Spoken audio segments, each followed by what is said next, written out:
অনেকগুলি প্রকল্প নিয়েছে। তো এই প্রকল্পগুলির মধ্যে জনগণকে সাহায্য করা।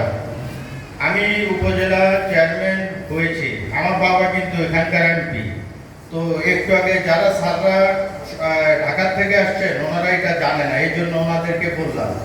তো বসে ওনার সাথে কিছুক্ষণ যখন আমি কথাবার্তা বলি, উনি বলল খামারি ভাইদেরকে আমরা ঋণ দিব, ঋণ দেওয়ার পরে তারা বকনা কিনবে, এরপরে ও দুধ হবে। তো আমি অনেক জায়গায় দেখেছি, উনি আমাকে বলতেছিল যে আমি অনেক জায়গায় দেখেছি দুধের যখন প্রোডাকশন বেড়ে যায় তখন এটা কি করবে, দুধের প্রাইসটা পড়ে যায়। তো আমি বললাম কি করতে হবে, পাস্তুরাইজ প্ল্যান করতে হবে, মানে দুধটা প্যাকেট করে বিক্রি করা যায়।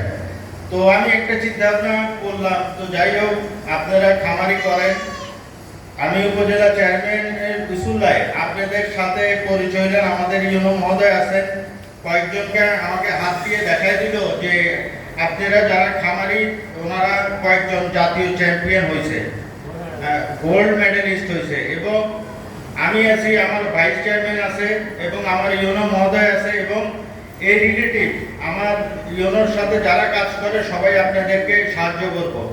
এবং আপনারা গরু লালন পালন করেন এবং দুধের প্রোডাকশন বাড়ান, আমি আপনাদের সাথে থাকবো। তো বক্তব্য আর বেশি দীর্ঘায়িত করলাম না, এই বলে আমি আমার বক্তব্য শেষ করলাম। জয় বাংলা, জয় বঙ্গবন্ধু।